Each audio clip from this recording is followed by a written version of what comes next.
So, you want to make a restaurant that has golden arches outside and sells french fries? Well, I don't think that's been done yet. You're in luck. Hey guys, I'm about TutsByKai, and I'm Kai, and today we're back once again taking a look at some color theory. So we did a video a long time ago about color and the do's and don'ts, or whatever you want to call them.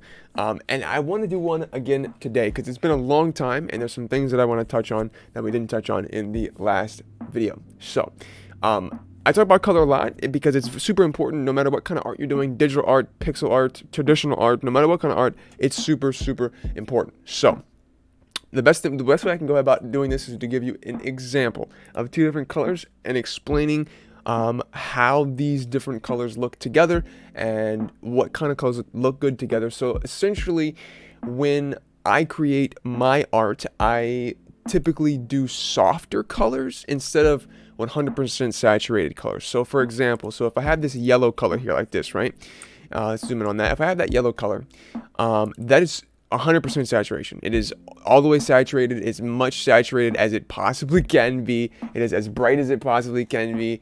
And this doesn't look good for everything. This might look good for some things, but it doesn't look good for everything, especially for art. Now, if you're doing like, motion graphics or intro art or some kind of, logo or something, this might fly. But if you're doing traditional art or regular art, and this is like a raincoat, you probably don't want it to be this yellow, and you probably want it to be like this color yellow. It's much softer, and it just looks a lot better. So the only thing that I did was literally just desaturate a little bit. I desaturated, and you can actually drop the brightness down a little bit, and you'll get something like that, which doesn't look as good, but you can see we have three completely different kind of tones here. So the first one is, like I said, super harsh, super vibrant. This will be good for some things, but for the most part, you want to stay away from this in like if you're coloring a banana, if you're making a picture of a banana in like a fruit bowl, and this is the color of the banana, you're going to want to steer away from this, and you're probably going to want to do something that's more close to this. And then this would be also good. It is a little dark though, but this would look good for some things as well. This is a nice like soft mustard color. But this kind of theory applies to everything. So it's super, super simple. So whatever color you want, let's say you're making something red. You want to make something red, okay? So you make it all the way red as is possible. FF0000, as saturated, as bright as possible. Oh man, that is super bright. That's like a flashbang. That's crazy. So what we're going to do is we're going to go ahead and drop the saturation. Just remember, make it less saturated. That's the only thing. Just drag it to the left a little bit. Make it a little less saturated. And we already have something that looks a lot better like that. That is very, very nice already. That is a very lovely red color. And then once again, if you want to go ahead and get something that's a little darker, maybe not as bright, you just drop the brightness down a little bit. And then you have something that looks like that, which looks great. So all three of these, well, actually, really, this red does not look good at all. But these two look very good for two different reasons, and they can be used in many different things. So, the next thing I'm going to touch on real quick, because we have that concept down, it's super simple. Just desaturate, darken a little bit, and you got something that looks a lot better than it did before. Now, the biggest thing that I want to talk about is highlights. So, a lot of the times for highlights, what you'll do is you just grab a white color, and you just go in and you'll create a new layer above whatever you're, working on. And then you will go ahead and just draw a little thing. This is super sloppy, but you guys get the idea. You'll just draw a little thing over top of, the top edge to make that piece of highlight. And then you'll just turn the mode to overlay. And you can see it looks a little brighter, a little brighter there, like there's a light or something. This is not necessarily what I want to talk about, because this value will fluctuate depending on what is beneath it. So for instance, if I was to go ahead and put this over top of the gray background, you can see now it's like this lighter gray color. And if I put it over top of this, you can see it's like a lighter pink color, but this makes it like a light gray, so it's kind of inconsistent. Now, this is a really easy way to get things done super quickly, and, depending on what you're doing, it might be great. But for art, I would recommend just going in and actually creating a lighter color. So for instance, we'll take this color right here. So I drop this big red color we have, and let's say I want to highlight this edge. So let's go ahead with this color that we have. And what I'm going to do is, because it's probably the sun that's reflecting off of this, I'm going to make it a little yellowish. So I don't want to delve too much into lighting, but because it kind of has to do with color, we'll do that as well. So if you have something like the sun or the moon, the sun's probably going to be a little bit more yellow, obviously, and the moon's going to be a little bit more bluish white. So for the sun, I would probably do something, I would probably make it a little bit more yellowish, probably a little bit more just a light color like that. So I'd probably do something like this for a nice little highlight. which looks very nice. So a little highlight on there, super rough. Obviously, this is just to get you give the idea of the kind of color I'm talking about. So that looks a lot better, I do believe, than let's see the back and forth, the difference between just the solid white. The solid white will kind of look like yeah, it looks a little. It looks like man-made. It looks unnatural. I don't know. It doesn't have much saturation to it, which makes it look a little dry and a little gross. So you can see here, the one on the top is the highlight that we made with a little bit of color in it, and the one down here is the one that's just like white overlaid over top of the red. It does not look as good, in my opinion. But yeah. So that's a big thing here. And just like I said, for instance, you'll have a lot of different types of lights that you'll have. So let's say, for instance, you have a light coming from this angle right here, and it's shining on this little edge like we just did. So obviously, like I said, if it's the sun, it'll probably be a little bit more yellowish.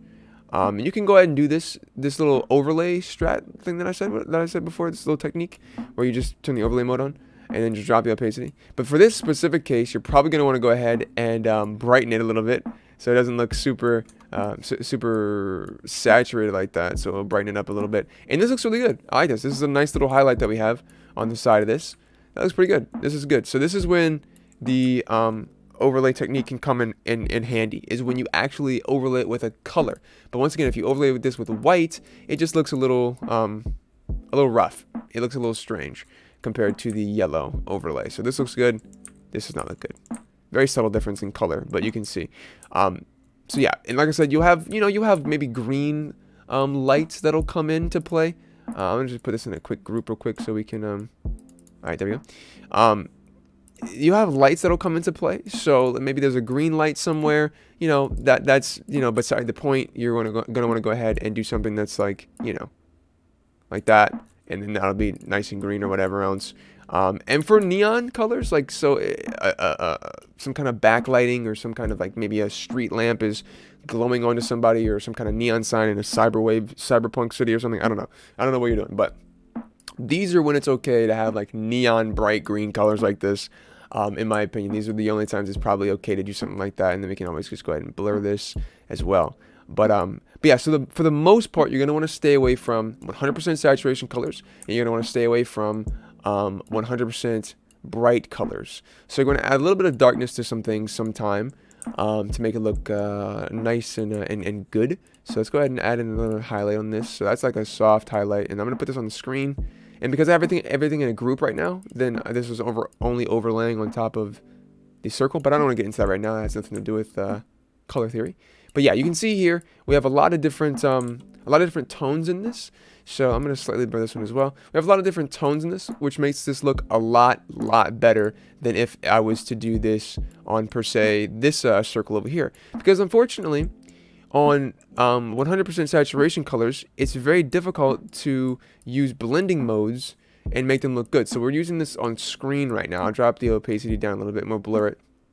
And you can see the color and the type of effect that we get here is nowhere near the effect that we get on the one on the right here. So the one on the left is 100% saturation, overlaid with screen with the same green color, and then this one over here is not 100% saturation, and it is screened with the same exact green color on the same, basically the same opacity level.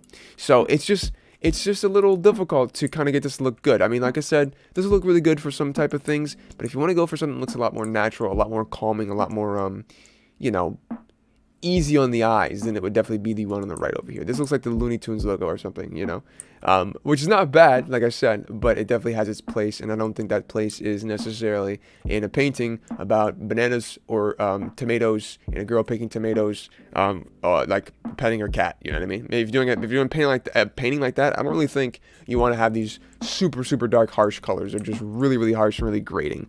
The last thing that I want to touch on is something super simple, and like I just said, I kind of touched on it just a bit ago, but if you use, so when you shade, this isn't necessarily color, but it's kind of getting into shading, but shading has to do with color, so here we are. If you have a object, you have this nice yellow circle here, boom, you want to go ahead, this nice yellow circle, that's not the right thing, it's a nice yellow circle here, boom, and you want to go ahead and shade this. You want to shade this. and you just go black. You go all the way black because you're like, oh, black is how you shade things. So you come in here and you do something like this. Let me put it in a group first. You do something like this, and you go, whoa, yeah, I'm shading. Oh, heck yeah, man. Look at that. That means that this part of the circle is dark because it's black over here like this. Look, that's crazy. Now, for some art styles, this will work. There's some cel-shaded shows and art styles and films and games now that look just like this, which I think they look awesome. They look really cool, and it looks very nice. But there's a big difference between what this looks like and what it could look like, which is a lot less harsh on the eyes. So let me give you an example here. Let's duplicate this out, and we will go ahead and put them side by side so you can see.